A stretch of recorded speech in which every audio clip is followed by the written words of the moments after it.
দেশবিরোধী ষড়যন্ত্র রুখতে ঐক্যবদ্ধ থাকার ঘোষণা 14 দলের। বিকেলে গণভবনে বৈঠক প্রধানমন্ত্রীর সাথে। নৈরাজ্যের দায় নিয়ে অবিলম্বে সরকারের পদত্যাগ দাবি গণতন্ত্র মঞ্চের। বিরোধী সকল দল ও পেশাজীবীদের ঐক্য চায় ইসলামী আন্দোলন। বিক্ষোভের সময় ছাত্রদের গুলি না করার নির্দেশনা চেয়ে হাইকোর্টের রিট। 6 সমন্বয়ককে ডিবি হেফাজত থেকে মুক্তির দাবি।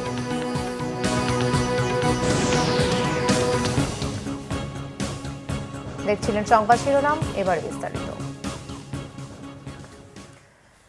দেশবিরোধী ষড়যন্ত্র রুখতে প্রধানমন্ত্রীর নেতৃত্বে 14 দল ঐক্যবদ্ধ আছে বলে জানিয়েছেন সমন্বয়ক আমির হোসেন আমু। কোটা সংস্কার আন্দোলনে ভর করে স্বাধীনতা বিরোধী অশুভ শক্তি ধ্বংসযজ্ঞ চালিয়েছে বলে অভিযোগ 14 দল নেতাদের।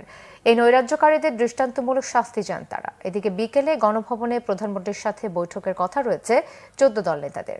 বিস্তারিত সৈকত সাদিকের প্রতিবেদনে।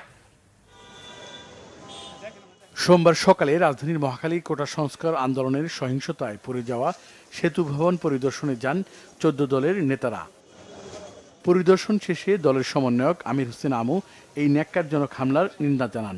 বলেন, প্রধানমন্ত্রী শেখ হাসিনার উন্নয়ন ধ্বংস করেছে স্বাধীনতা বিরোধী অপশক্তি। আজকে আমরা 14 দল আমাদের নেত্রী শেখ হাসিনার নেতৃত্বে ঐক্যবদ্ধ এবং আজকে আমরা দেশবাসীর কাছে আহ্বান জানাবো। ইতিমধ্যে যে সমস্ত ছাত্র সমাজ আন্দোলনে ছিল তারা বারবার বলেছে এই সমস্ত কার্যকলাপের সাথে তাদের কোনো সম্পৃক্ততা নাই, তারা এর সাথে জড়িত না। এই আন্দোলনের সুযোগ নিয়ে তাদের কাঁধে ভর করে আজকে দুষ্কৃতিকারীরা, আমি যেটা আগেই বলেছি, স্বাধীনতা বিরোধী শত্রুরা এইটা করছে। পরে 14 দলের নেতারা মহাখালী আগুনে ক্ষতিগ্রস্ত দুর্যোগ ব্যবস্থাপনা অধিদপ্তরের ভবন পরিদর্শন করেন। ভবনটি পুড়িয়ে ফেলায় উদ্বেগ প্রকাশ করেন তারা। এ সময় 14 দলের নেতা রাশেদ খান মেনন বলেন, দেশকে অকার্যকর করতেই এই নাশকতা হয়েছে। আসলে আমাদের সক্ষমতা যেগুলো অর্জন করেছিলাম, আমরা পৃথিবীর কাছে প্রশংসিত হয়েছিলাম, সেগুলোকে ধ্বংস করে দিয়েই এই দুষ্কৃতিকারীরা বাংলাদেশকে একটা অকার্যকর রাষ্ট্র বানানোর চেষ্টা করেছে। আমাদের তাদের বিরুদ্ধে প্রতিরোধ করে তুলতে। এ সময় আওয়ামী লীগ নেতারা কোটা আন্দোলনকে ভর করে বিএনপি জামাত অবশুভ শক্তি যে ন্যাক্কারজনক ধ্বংসযজ্ঞ চালিয়েছে তার বিচার চান। দুষ্কৃতিকারী যারা জামাত শিবির যারা আজকে এই চক্রের সঙ্গে ঐক্যবদ্ধভাবে কোটা আন্দোলনের নামে কাঁধে ভর করে যারা যে ষড়যন্ত্র করেছে, যে ন্যাক্কারজনক ঘটনা করেছে, তার তীব্র নিন্দা জানাই এবং অবিলম্বে তাদেরকে খুঁজে খুঁজে বের করে শাস্তির ব্যবস্থা করার জন্য অনুরোধ রেখে আমি আমার কথা শেষ করলাম। 14 দলের নেতৃত্বে স্বাধীনতা বিরোধী অপশক্তিকে রুখতে স্বাধীনতার পক্ষের শক্তিকে ঐক্যবদ্ধ হওয়ার আহ্বান জানান নেতারা। স্বাধীনতার সপক্ষের শক্তিকে ঐক্যবদ্ধভাবে এদেরকে মোকাবেলা করতে হবে। সৈকত সাদিক, বাংলা ভিশন, ঢাকা। দেশে নৈরাজ্যকর পরিস্থিতির দায় নিয়ে সরকারকে পদত্যাগের আহ্বান জানিয়েছে গণতন্ত্র মঞ্চ। সরকার বিরোধী চলমান আন্দোলন অব্যাহত রাখার কথাও জানিয়েছে বিরোধী এই রাজনৈতিক জোট। তোপখানা রোডে রাষ্ট্র সংস্কার আন্দোলনের কার্যালয়ে আয়োজিত সংবাদ সম্মেলন থেকে এসব কথা জানান গণতন্ত্র মঞ্চের নেতারা। লিখিত বক্তব্যে বিপ্লবী ওয়ার্কার্স পার্টি সাধারণ সম্পাদক সাইফুল হক অভিযোগ করেন, নাশকতার অজুহাতে এখন সাধারণ শিক্ষার্থী ও বিরোধী দল দমনের অভিযান চলছে। সংকটে রাজনৈতিক সমাধানের পথে না গিয়ে চিরুনি অভিযানের নামে রাষ্ট্রীয় সন্ত্রাস অব্যাহত রয়েছে। বর্তমান পরিস্থিতি দেশকে ভয়াবহ বিপর্যয় ও গভীর অনিশ্চয়তায় নিক্ষেপ করছে বলে মন্তব্য করেন সাইফুল হক। দ্রুত কারফিউ প্রত্যাহার, জাতিসংঘের তত্ত্বাবধানে পুরো ঘটনার তদন্ত সহ 6 দফা দাবিও জানিয়েছে গণতন্ত্র মঞ্চ।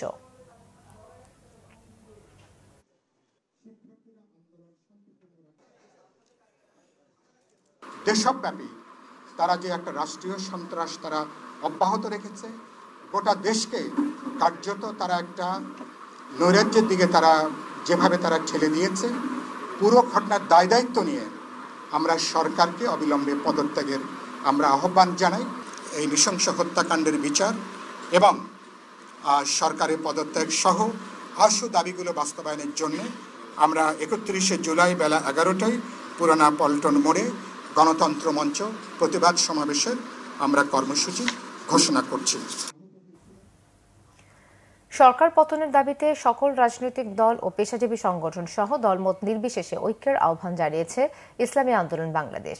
কোটা সংস্কার আন্দোলনের প্রেক্ষিতে ও তা দমনে সরকারের নৃশংসতায় সোমবার সংবাদ সম্মেলন করে ইসলামী আন্দোলন বাংলাদেশ। এতে দলের আমির মুফতি সৈয়দ মোহাম্মদ রেজাউল করিম ছাত্র আন্দোলনে জীবনদানকারীদের রুহের মাগফিরাত কামনা করেন। যারা অন্যায়ভাবে জুলুম, নির্যাতন, হামলা, মামলা ও হয়রানির শিকার হয়েছেন বা হচ্ছেন তাদের পাশে দাঁড়াতে সবার প্রতি আহ্বান জানিয়েছেন। নিহত সাংবাদিকদের জন্য দোয়া ও আহতদের প্রতি সমবেদনা জানিয়েছে দলটি। সংবাদ সম্মেলনে দলের আমির দাবি করেন, স্বাধীন বাংলাদেশে এত ব্যাপক ও এত রক্তবহুল আন্দোলন আগে কখনো হয়নি। যৌক্তিক অধিকারের দাবিতে শুরু হওয়া একটি ছাত্র আন্দোলনকে নৃশংস মাত্রায় নেয়ার দায় সরকার প্রধান ও তার দলের বলেও দাবি করেন পীর চরমোনাই।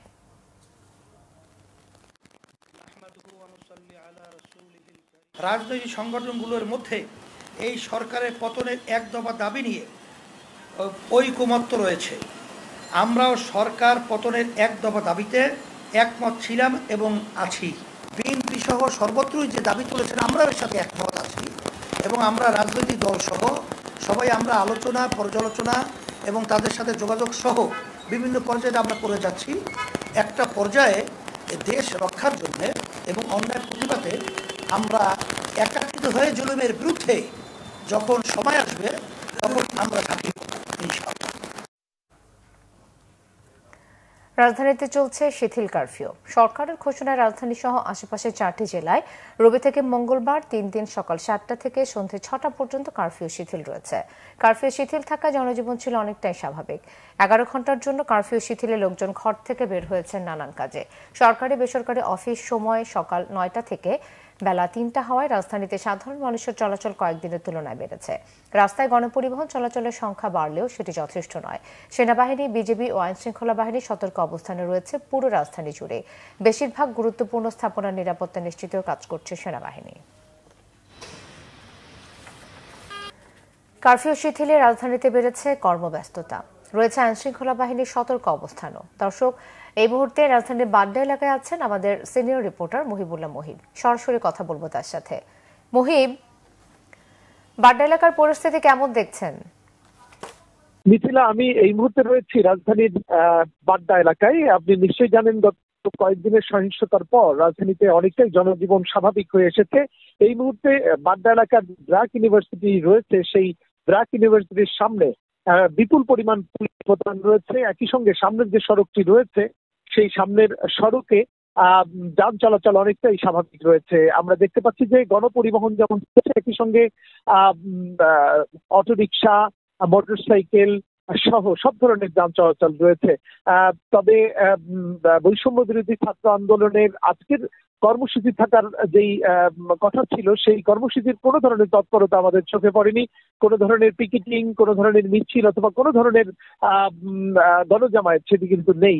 তবে অন্যান্য দিনগুলোর তুলনায় আজকে পরিস্থিতি অনেকটাই স্বাভাবিক রয়েছে। জনজীবনে কিছুটা স্বস্তি ফিরে এসেছে। সব মিলে এই এলাকায় যে উদ্বেগ উৎকণ্ঠা ছিল অনেকটাই কেটে গেছে। তো আমরা এখানে রয়েছি। এরপরে বড় ধরনের কোনো ধরনের তথ্য থাকলে আবার আপনাকে জানিয়ে দিব। এই ছিল আমার কাছে বাড্ডা এলাকার সার্বিক পরিস্থিতি। মিথিলা। মুহিব, আপনাকে ধন্যবাদ। এদিকে রাজশাহী বিশ্ববিদ্যালয়ের প্রধান ফটকের সামনের রাস্তায় বিক্ষোভ করেছে বৈষম্য বিরোধী ছাত্র আন্দোলন। প্রায় 1 ঘন্টা সড়ক অবরোধ করে রাখে তারা। অবরোধের পর 9 দফা দাবি পেশ করে শিক্ষার্থীরা। পরে বিক্ষোভ মিছিল করে তারা। মিছিলটি বিনোদপুর বাজারে গিয়ে শেষ হয়। ছাত্র বিক্ষোভের সময় বিশ্ববিদ্যালয়ের কয়েকজন শিক্ষক তাদের সাথে যোগ দেন। সড়ক অবরোধের সময় রাজশাহী ঢাকা মহাসড়কে যান চলাচল বন্ধ হয়ে যায়। আনসার, পুলিশ, র্যাব, বিজিবি ও সেনাবাহিনীর সদস্যদের ব্যাপক উপস্থিতি ছিল তাদের ঘিরে। প্রায় 1 মাস পর মন্ত্রিসভার বৈঠক অনুষ্ঠিত হয়েছে। সকালে প্রধানমন্ত্রীর কার্যালয়ে এই বৈঠক অনুষ্ঠিত হয়। প্রধানমন্ত্রী শেখ হাসিনার সভাপতিত্বে এই বৈঠকে মন্ত্রিসভার সদস্য ছাড়াও সংশ্লিষ্ট সচিবরা অংশ নিয়েছেন। বৈঠকে সাম্প্রতিক পরিস্থিতি নিয়ে আলোচনা হয়েছে বলে জানা গেছে। বিশেষ করে ব্যবসায়ীদের ক্ষতি ও প্রণোদনার দেবার বিষয়টি আলোচনার কথা গতকালই জানিয়েছিল এফবিসিসির সভাপতি। বৈঠকের পর বিকেলে সভার সিদ্ধান্তগুলো জানিয়ে সংবাদ সম্মেলন করবেন মন্ত্রিপরিষদ সচিব মোহাম্মদ মাহবুব হোসেন।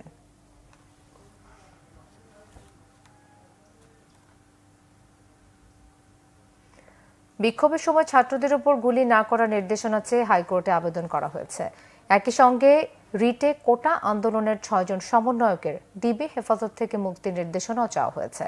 সোমবার সুপ্রিম কোর্টের আইনজীবী মঞ্জুর আল মতিন প্রীতম ও আইনুন নাহার সিদ্দিকা লিপি এই রিট দায়ের করেছেন। রিটে মন্ত্রিপরিষদ সচিব, স্বরাষ্ট্র সচিব, পুলিশের মহাপরিদর্শক, সেনাবাহিনী প্রধান সহ সংশ্লিষ্টদের বিবাদী করা হয়েছে। বিচারপতি খুরশিদ আলম সরকারের নেতৃত্বাধীন হাইকোর্ট বেঞ্চ এই আবেদন করা হয়। এদিকে শিশু ফায়াজের কোমরে দড়ি বাঁধা ভুল ছিল বলে হাইকোর্টকে জানিয়েছে রাষ্ট্রপক্ষ।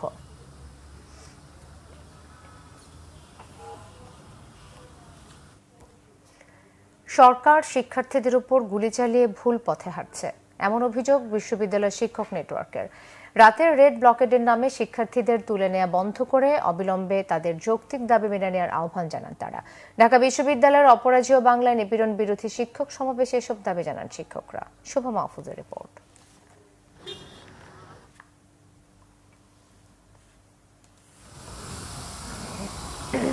শাহবাগ থানায় জিডি করার প্রতিবাদে নিপীড়ন বিরোধী শিক্ষক সমাবেশ করে বিশ্ববিদ্যালয় শিক্ষক নেটওয়ার্ক।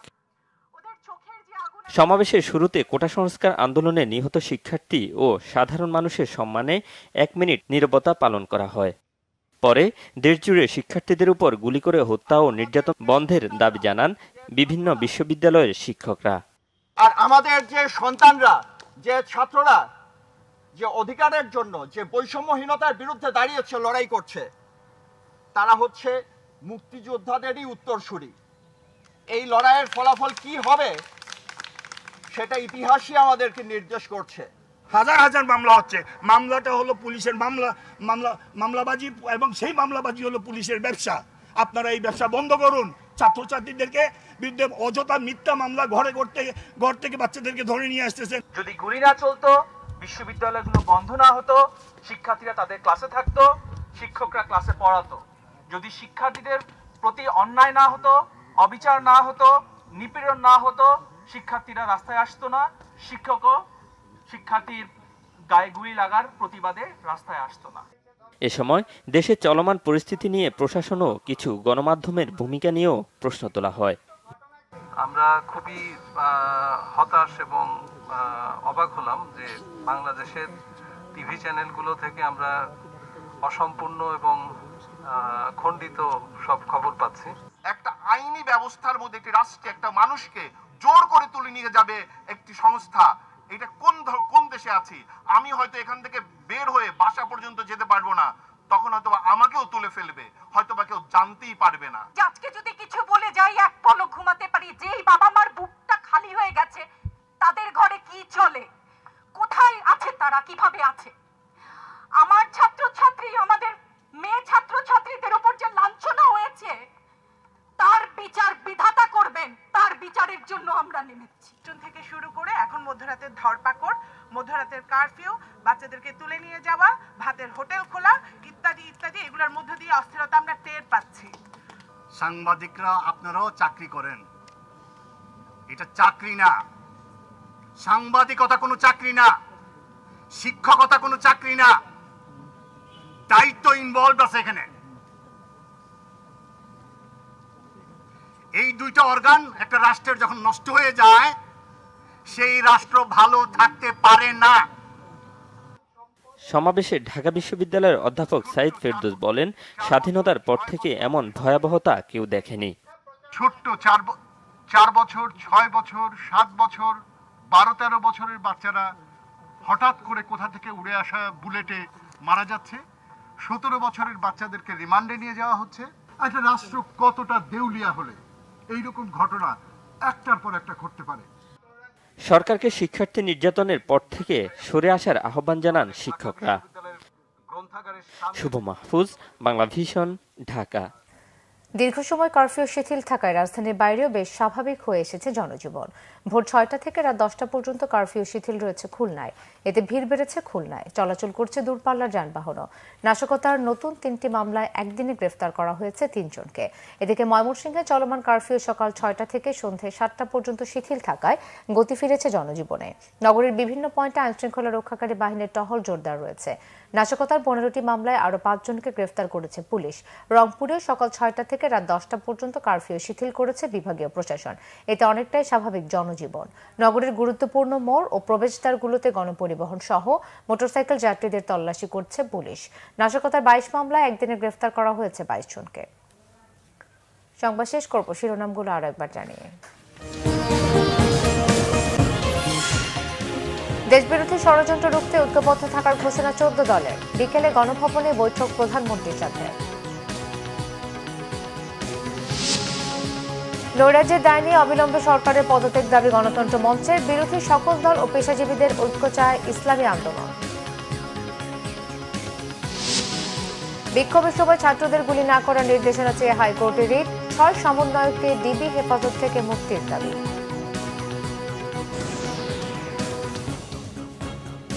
এই ছিল এখনকার মতো, পরের সংবাদ বিকেল 4টায়, এর আগে 3টায় রয়েছে নিউজ টপ 10।